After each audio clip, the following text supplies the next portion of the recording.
What is up, guys? Rick Kakis here, and today we are going to be covering some new Mass Effect Andromeda Multiplayer information.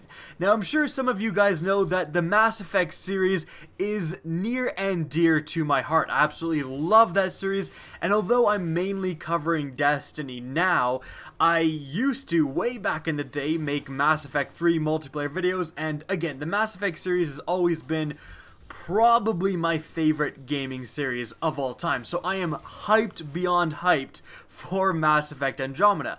And again, I spent a ton of time, hundreds of hours, probably, getting close to thousands of hours in Mass Effect 3's multiplayer. I absolutely loved it.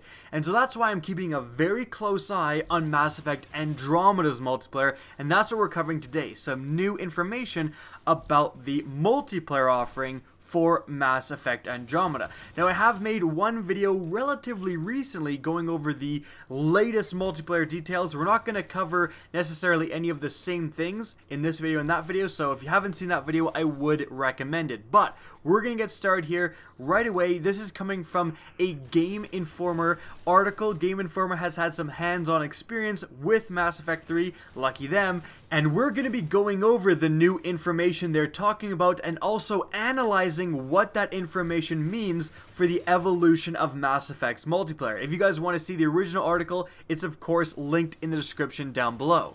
Now, the first thing they talked about, the number one new thing that was imparted on them by the developers, is that there will be less hunkering. Now, what they mean by that is that the developers said, look, in Mass Effect 3, you spent a lot of time hunkering down in a relatively safe position on the map and just defending that position for most of the waves.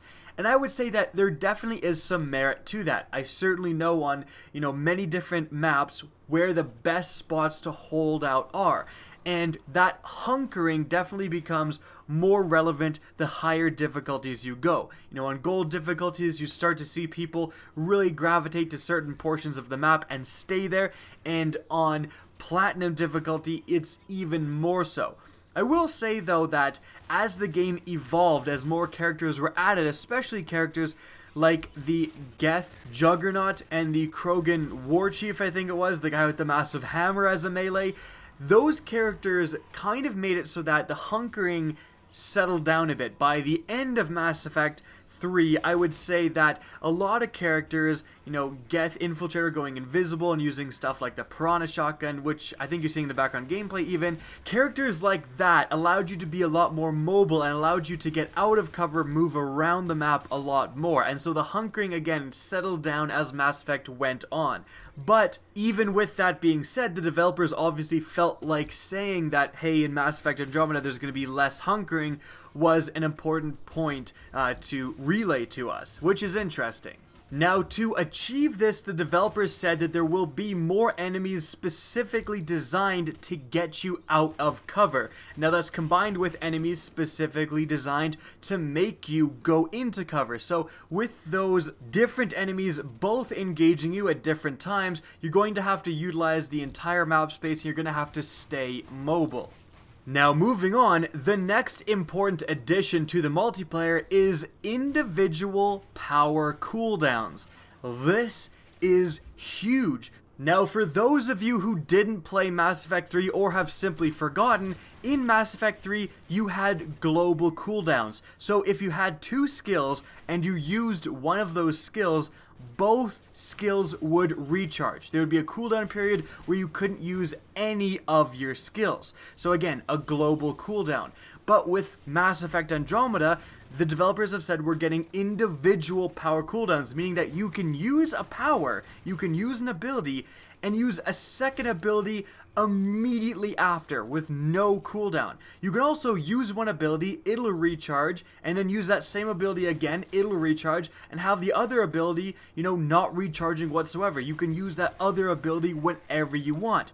This again is huge news. because of global cooldowns in Mass Effect 3, if you want to use a power-oriented class, if you want to use, something like an adept class, you pretty much had to use the absolute lightest weapon loadouts you possibly could because you needed that max recharge capability, because you were often doing combinations with your two skills. Like, you'd use one skill and then use your second skill, and your second skill would cause a biotic explosion or a fire explosion or what have you, but you needed to use both of your skills in combination.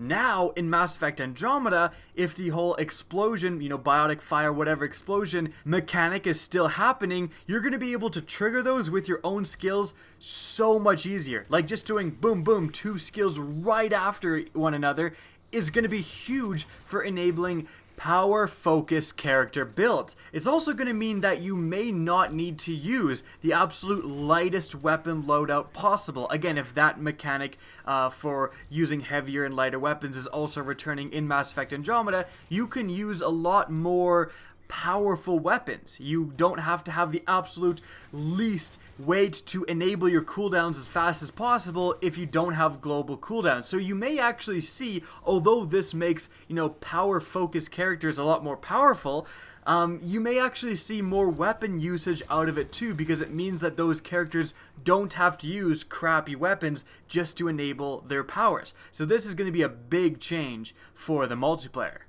And one last note, in Mass Effect Andromeda, this also may make characters utilizing 3 abilities at once a lot more common, whereas in Mass Effect 3 it was usually dedicating to 2 abilities. And moving on, another huge change cited in the multiplayer was the addition of the jetpack. Now, we've seen the jetpack in Mass Effect Andromeda gameplay and other promotional videos. We know that your character gets a jetpack.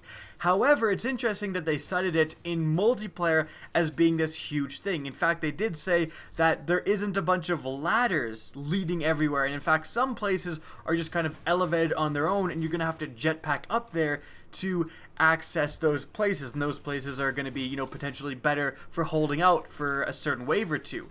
Now, again, this is very interesting because are all characters in the multiplayer going to have jetpacks? Because certainly in Mass Effect 3, it turned out that at the beginning you had pretty similar characters, but by the end of it, the Geth Juggernaut and stuff, the Geth Juggernaut could not roll. It couldn't even take cover. So, are you going to have those characters in Mass Effect Andromeda? Or is every character, no matter what, going to have access to a jetpack?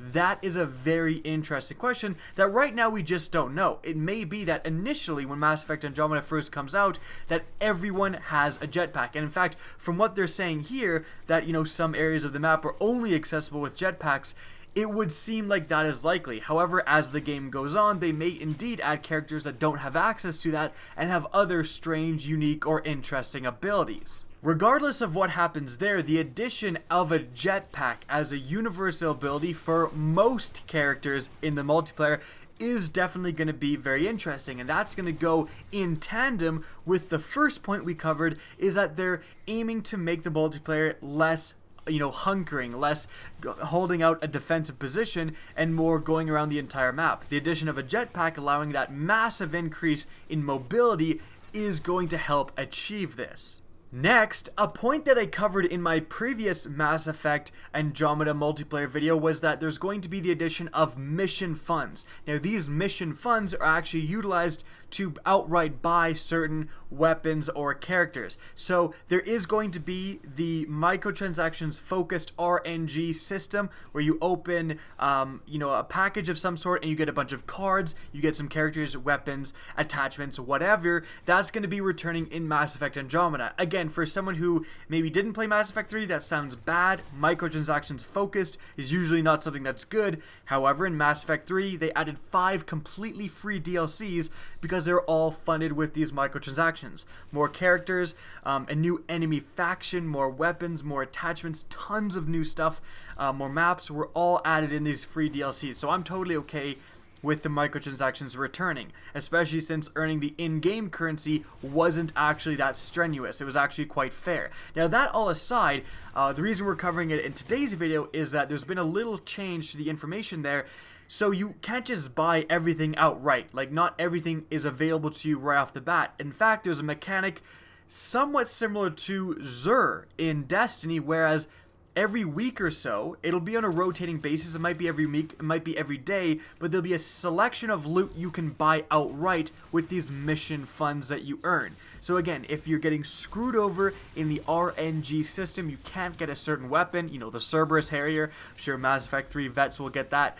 But if you can't get a certain weapon, you can't get a certain character, you can wait for this certain character or weapon to be available on this rotating loot option and then buy it outright with mission funds, bypassing the RNG system, which is great. Again, the difference here is we didn't know about the rotating basis, so it will be some sort of rotation. Again, like Xur, certain things are going to be available at certain times. And that is going to wrap up the newest information about Mass Effect Andromeda's multiplayer. I hope you guys enjoyed this video, found it informative. Now, if you did, please remember to help me out by simply rating and especially sharing this video. I know these Mass Effect videos aren't gonna do anywhere as well as my Destiny videos, but I'm covering it because I actually truly love Mass Effect and I'm very excited for this game, very excited to cover it when it actually comes out. So if you want to see Mass Effect videos from me, don't be afraid to slap that subscribe button. If you want to get in touch with me and keep up to date with the latest channel activity, the best way is to follow me on Twitter at RickCacus. That's linked in the description down below, as is my Twitch channel, which you can also follow. Again, I hope you enjoyed the video, and as always, have a good day.